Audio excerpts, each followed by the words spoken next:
नमस्कार, आप देख रहे हैं देशवा न्यूज। आपके साथ मैं हूं राजनंदिनी। दिल्ली विधानसभा चुनाव के आज नतीजे आ जाएंगे। महज कुछ ही घंटों के बाद ये नतीजे सामने आ जाएंगे और 70 की 70 सीटों पर आंकड़े भी हम आपको बताएंगे। लेकिन बड़ी बात यह है कि यहाँ पर आम आदमी पार्टी सत्ता से जाते हुए दिखाई दे रही है। बीजेपी को बड़ी जीत हाथ लगते हुए दिखाई दे रही है। तो वहीं पर कांग्रेस की बात करें तो कांग्रेस को बड़ा झटका भी मिलते हुए दिखाई दे रहा है। साथ ही साथ और भी कई प्रमुख सीटें हैं जो कि बिहार से भी है, जैसे लोक जनशक्ति पार्टी रामविलास के उम्मीदवार वहां पर है दीपक तंवर, जदयू की ओर से बुरारी में भी शैलेंद्र कुमार है। क्या दोनों के रुझानों के अनुसार आगे पीछे चल रहे हैं? बातचीत करने के लिए हमारे साथ देशवा न्यूज के चीफ एडिटर है अमित सर। सर, अभी जो 70 के 70 सीटों पर रुझाने आ रही है, उसके अनुसार आपके पास क्या कुछ जानकारी है? कौन आगे चल रहा है? आनंदी, देखिए, इस बात में अब कोई शंका नहीं है कि लगभग अब बीजेपी जो है कई सालों के बाद दिल्ली में अपनी सरकार बनाने जा रही है।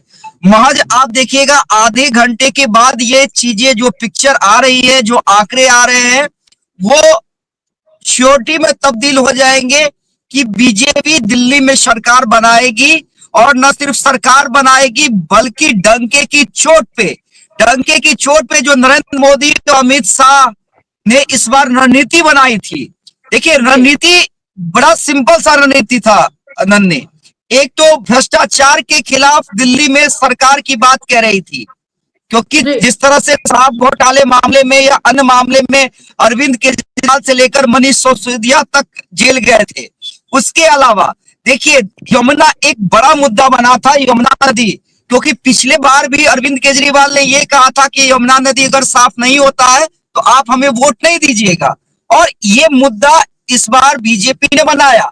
तीसरा जो एंगल रहा कि अरविंद केजरीवाल रेवड़ी बांटने में माहिर होते थे कि फ्री राशन देंगे, फ्री शिक्षा देंगे, फ्री बिजली देंगे। तो इस बार बीजेपी ने भी कहा कि ठीक है, आप सब कुछ फ्री दे रहे हैं तो हम भी सब कुछ फ्री दे रहे हैं।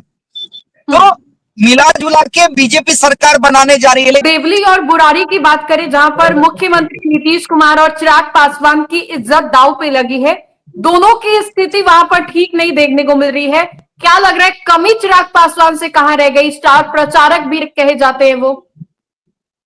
जी, निश्चित रूप से देखिए, वही मैं बात कर रहा था नन्ही कि बिहार के चूंकि हमारे दर्शक है और वो ये जानना चाहते हैं कि भले ही बीजेपी की सरकार बन रही हो और आम आदमी पार्टी पीछे हो, लेकिन बिहार की दो राजनीतिक बड़ी पार्टियों जिन्हें एक एक सीट दी गई थी, नीतीश कुमार को बुरारी की सीट दी गई थी, चिराग पासवान देवली की सीट दी गई थी, दीपक तंवर वहां से उम्मीदवार थे और चिराग पासवान ने लगातार रोड शो किया था। वहां के चिराग पासवान की पार्टी के तमाम बड़े नेताओं ने चुनाव प्रचार किया था। तो आखिर वहां पे स्थिति क्या हुई, तो देखिए, हम बता दें अपने दर्शकों को, और बता भी रहे थे कि दोनों सीट से फिलहाल जेडीयू, बुरारी से जेडीयू और देवली से एलजेपीआर पीछे चल रही है और अच्छे खासे वोट से पीछे चल रही है।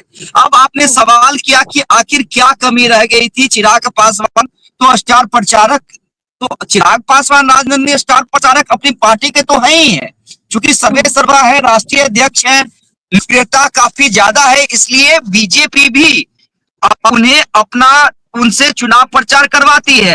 आपको याद होगा कि मुंबई में भी, महाराष्ट्र में भी चिराग पासवान चुनाव प्रचार किया, और दिल्ली के कई सीट पे भी चिराग पासवान ने चुनाव प्रचार किया।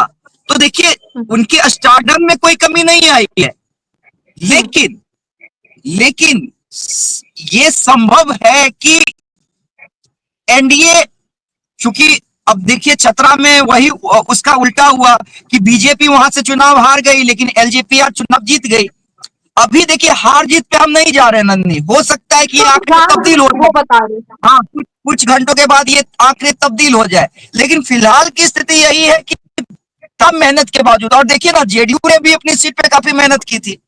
ललन सिंह, संजय झा, बिहार के तमाम जो बड़े नेता है जेडीयू के, वो गए थे वहां पे चुनाव प्रचार करने के लिए, नीतीश कुमार को छोड़ के।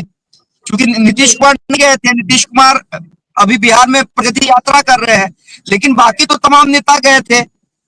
उसके अलावा दीपक तंवर वाली की सीट पे ना सिर्फ चिराग पासवान ने अपने कैंडिडेट के लिए प्रचार किया था, बल्कि वहां पे नरेंद्र मोदी ने भी उनके लिए चुनाव प्रचार किया था।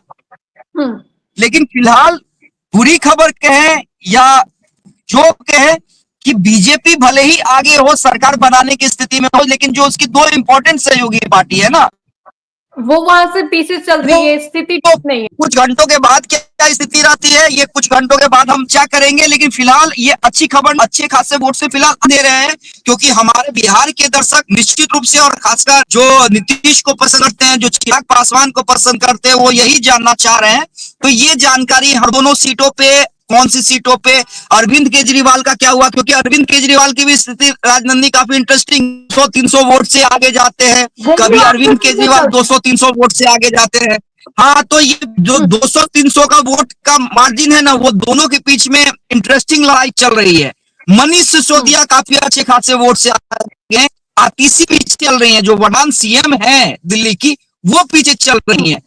तो तमाम सीटों का अंक गणित हम बताएंगे, बुरारी और देवली पे लगातार लाइव अपडेट देते रहेंगे, लेकिन फिलहाल मुझे लगता है कि अब 15-20 का इंतजार चाहिए बुरारी और देवली के लिए। तो देखिए, अपने दर्शकों को हम बता देना चाहते हैं कि देवली, जहां से चिराग पासवान ने अपने उम्मीदवार दीपक तंवर को मैदान में उतारा, वहां से प्रेम कुमार जो चौहान है वो आगे चल रहे हैं। वहीं पर बुरारी की बात करें तो वहां से संजीव झा आगे चल रहे हैं, और जदयू के जो वहां पर कैंडिडेट है शैलेंद्र कुमार, वो वहां से पीछे चल रहा है। वैसे में बड़ा सवाल यह है कि मुख्यमंत्री नीतीश कुमार का तीर निशाने पर दिल्ली में लगेगा या नहीं, या फिर चिराग पासवान का जो हेलीकॉप्टर है बिहार के अलावा दिल्ली में उड़ेगा या नहीं, ये देखने वाली बात होगी। लेकिन रुझानों के अनुसार जो आंकड़े बताए जा रहे हैं वो हम आप तक रख रहे हैं। बहरहाल आगे क्या होता है ये देखने वाली बात होगी। फिलहाल के लिए इस अपडेट्स में इतना ही, हम दोबारा जुड़ेंगे।